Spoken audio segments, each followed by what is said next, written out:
चिल्लात पड़ा? हम काम पे जाता नहीं तनी हमार गमछिया और फरसवा देबू तो काम पे जा चाहे उधर ऊपर पड़ा। अरे काहे ऐसे बोलो तारू हो? आ काहे ना बोली हो? कहनी की एगो माला ले ले अइहा न तो एगो छागले ले ले अइहा, लेकिन तू ऐसन मरद बड़ा न कि एगो टिकुलियो न कबो लेके अइला तो तोहरे कमाई के हम का जानत हई। ऐसन कमाई में अगिए लग जाओ। अरे तो है कुल अब हमारे बारे में कहबू? अरे काहे ना कही, तोहर करम में ऐसन बा। हमार बात सुना। ठीक है सुनावा सुनावा। आगिला गोए सैया। अरे तो है कुल कहबू हमारे बारे में? आ काहे ना कही हो?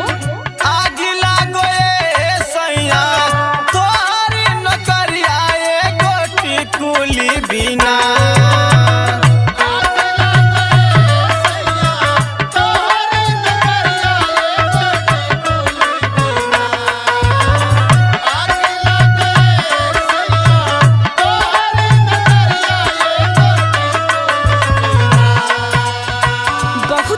देखनी लेकिन तोहरे तरे तरे। अच्छा अच्छा। आगिला गोए सैया तोरी नौकरिया एगो टिकुली बिना। तोरा सवला जियरा मोर एगो टिकुली बिना।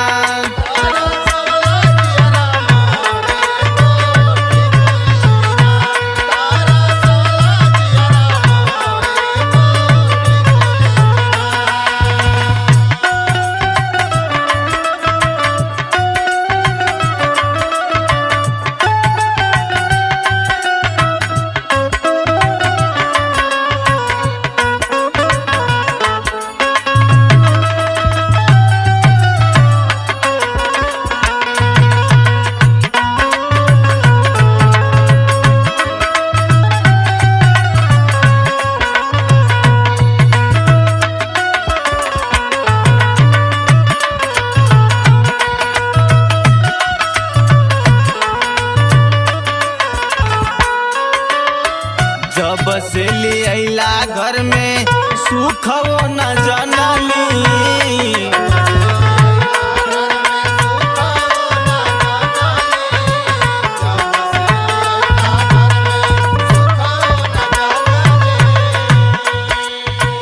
ससुरा के छोड़ी कबो नैहर न खनली।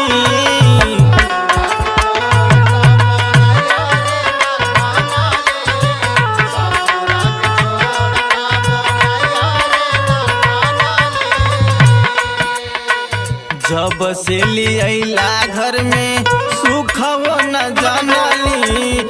ससुरा के छोड़ी कबो नैहर न खनली। हमारा के छोड़ सब दिन बसला सहरिया एगो टिकुली बिना।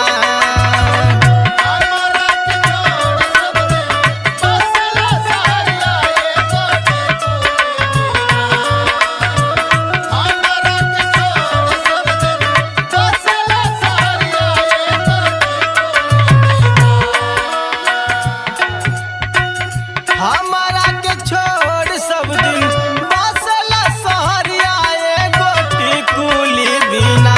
तोरा सवला जियरा मोर एगो टिकुली बिना।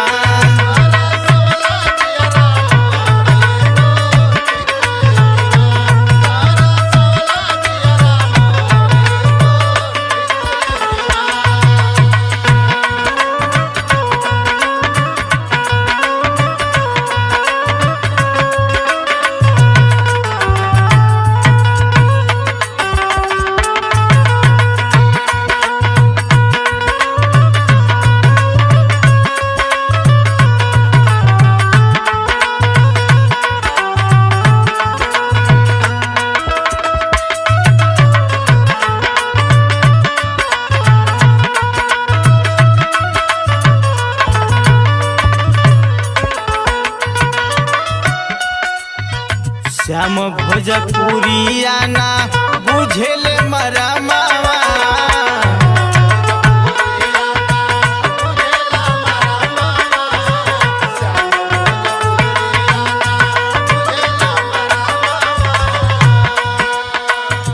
सोर हो सिंगार बिना तर से नया नवा।